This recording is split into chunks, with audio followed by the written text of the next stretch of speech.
Question 3.2.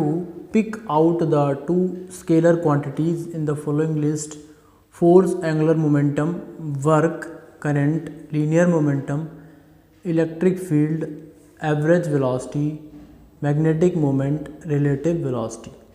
तो ये जो हमें सारी चीज़ें दे रखे हैं, इसमें हमें बताना है कौन दो स्केलर फाइंड करने हैं। ठीक है, तो स्केलर क्वांटिटीज़ जो होती हैं उनमें क्या होता है, सिर्फ मैग्नीट्यूड होता है, सिर्फ उनका जो है जो मैथमेटिकल वैल्यू दे रखी होगी, जो सॉल्व करने पे आएगी, कोई डायरेक्शन नहीं दे रखी होगी कि इस डायरेक्शन में है। वेक्टर क्या होता है, उसमें मैग्नीट्यूड भी होता है और उसके साथ में डायरेक्शन भी होती है।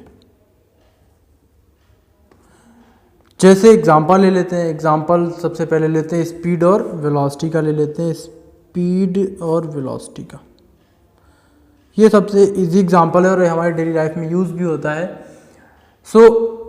आपको किसी को बताना है कि कोई कार गई है अगर किसी रोड से, या आप कहीं से आ रहे थे, आपको बताना है आपकी स्पीड, आप कैसे आए, तो आप बता रहे हैं कि मेरी स्पीड जो थी वो 10 किलोमीटर पर आवर थी। तो ठीक बात है, मतलब आप 10 किलोमीटर पर आवर की स्पीड से आ रहे थे। दूसरे ने बता दिया कि इनकी speed 10 kilometre per hour towards north थी, यानी कि नॉर्थ की डायरेक्शन में आप चल रहे थे। तो जो 10 किलोमीटर पर आवर बताया वो हो गई स्पीड, और 10 kilometre per hour towards north. ठीक है, तो ये क्या हो गई, ये वेलोसिटी हो गई। सिंपली ऐसे भी कह सकते हैं, जो वेक्टर क्वांटिटीज़ होती हैं वो ज़्यादा क्लैरिटी देती हैं हमको कुछ मेज़रमेंट करने में। उनको मेज़र करने के लिए ज़्यादा क्लैरिटी की ज़रूरत होती है और ज़्यादा क्लियर हमें पोजीशन पता चलती है, ज़्यादा क्लियर वो कंडीशन पता चलती, फिजिकल कंडीशन पता चल सकती है, जिससे हम और भी अच्छा इवैल्यूएशन कर सकते हैं। दूसरा जो होता है, स्केलर जो क्वांटिटीज़ होती हैं उनकी वैल्यू कभी नेगेटिव नहीं आती, क्यों? क्योंकि डायरेक्शन होती नहीं, हमेशा पॉजिटिव एक जो मैथमेटिकल वैल्यू देते हैं। वेक्टर क्वांटिटीज़ होती हैं वो नेगेटिव भी हो सकती हैं, नेगेटिव डायरेक्शन में अगर जा रही होंगी तो नेगेटिव हो जाएंगी। मतलब अगर हम जैसे कि जो डायरेक्शन लेते हैं एक्सिस पे, ये पॉजिटिव डायरेक्शन होती है, ऊपर की तरफ पॉजिटिव डायरेक्शन होती है, लेफ्ट हैंड पे जो है वो नेगेटिव डायरेक्शन होती है और डाउनवर्ड जो है नेगेटिव डायरेक्शन होती है। तो अगर कोई फॉरवर्ड डायरेक्शन में हमने पॉजिटिव ले रखा है, अगर कोई बैकवर्ड में मूव कर रहा है तो वो नेगेटिव डायरेक्शन में जाएगा। अच्छा, एक बात और इम्पॉर्टेंट है यहाँ पे, जैसे मैंने आपको स्पीड का बता दिया, अगर फोर्स का भी बता सकते हैं कि आपने फोर्स यानी किसी की तरफ फोर्स लगाया है, कोई पुश किया है, तो वो भी कोई ना कोई डायरेक्शन में ही किया होगा। अगर आपने किसी की तरफ फोर्स लगाया है कि आगे को फोर्स लगाया, पीछे को फोर्स लगाया, नीचे डाउनवर्ड डायरेक्शन में फोर्स लगाया, तो उसमें भी डायरेक्शन होगी। तो फोर्स भी क्या हो जाएगा, वेक्टर क्वांटिटी हो जाएगी। तो कुछ क्वांटिटीज़ तो हम प्रैक्टिकली जो हमारे डेली लाइफ में है वो हम बता सकते हैं, स्केलर हैं, वेक्टर हैं। अदरवाइज बहुत सारी क्वांटिटीज़ हम नहीं बता सकते, जैसे कि इलेक्ट्रिक फील्ड है, तो इसके लिए आपको लैब में जाना पड़ेगा, तभी आप इलेक्ट्रिक फील्ड की डायरेक्शन को पता कर पाएंगे। तो काफ़ी सारी क्वांटिटीज़ याद करनी पड़ेंगी कि ये स्केलर हैं या वेक्टर हैं। सभी जो है हमारे दिमाग में क्लिक नहीं करेंगी, क्योंकि वो हमारे डेली लाइफ में यूज नहीं होती हैं। तो अच्छा होगा कि चीज़ों को समझ लें, बेहतर है। जो ना समझ आए उनको याद कर लें, क्योंकि वो हमेशा यूज भी नहीं होती हैं।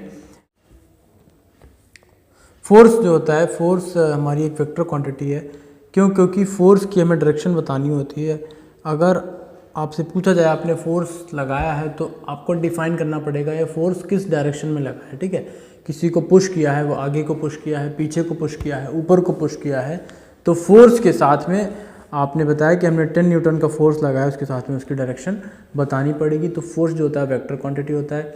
एंगुलर मोमेंटम जो है वो वेक्टर क्वांटिटी होता है। एंगुलर मोमेंटम तो लीनियर से समझ लेते हैं, आपको समझना ज़्यादा आसान रहेगा। लीनियर मोमेंटम P = होता है mv।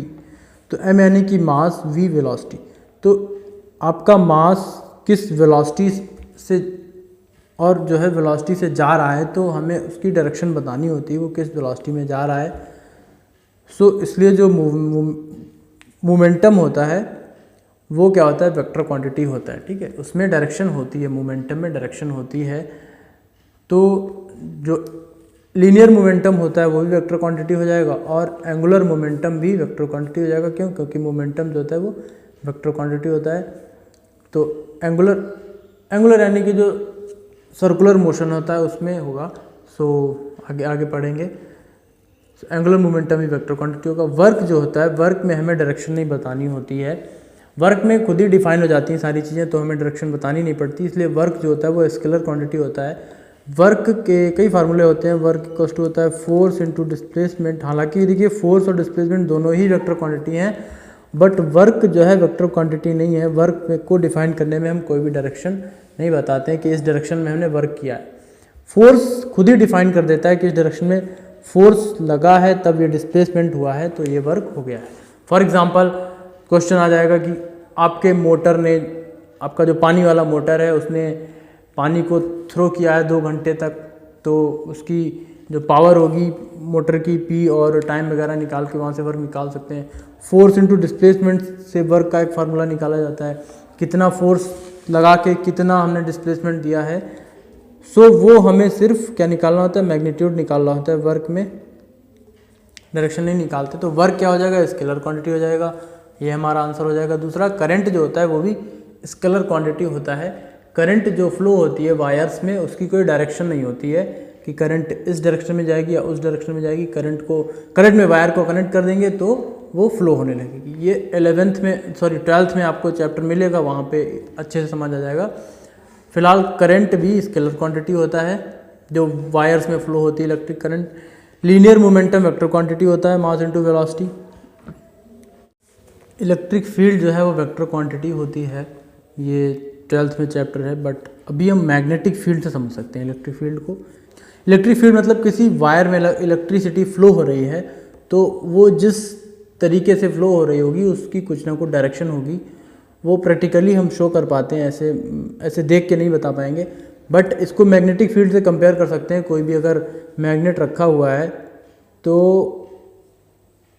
नॉर्थ साउथ पोल में, तो उसकी जो फील्ड लाइंस होंगी वो कैसे हम पता कर पाएंगे, अगर उसके पास में कोई कंपास ले जाएं, कुछ मैग्नेट वगैरह ले जाएं, तो वो मोशन करेगी कुछ ना कुछ। तो वो क्या बताता है, मैग्नेटिक फील्ड की लाइंस हैं, मैग्नेटिक फील्ड की जो डायरेक्शन है उसके अकॉर्डिंग उसके नॉर्थ पोल और साउथ पोल मूव करेंगे। सेम उसी वे में इलेक्ट्रिक फील्ड में भी डायरेक्शन होती है। जब हम उसके पास कुछ ऐसी चीज़ें ले जाते हैं, 12th में हम पढ़ेंगे, आसानी से समझ आ जाएगा, तो वो कुछ ना कुछ हमें मूवमेंट दिखाती हैं उसकी फील्ड लाइंस के अंदर।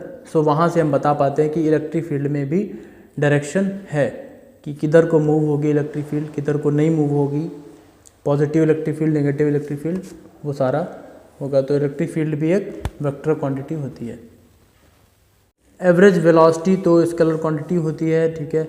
स्पीड और वेलोसिटी से हम इजीली कंपेयर कर सकते हैं। वेलोसिटी में हमें डायरेक्शन बतानी होती है, किस डायरेक्शन में वो जो भी हमारा व्हीकल है वो मूव कर रहा है।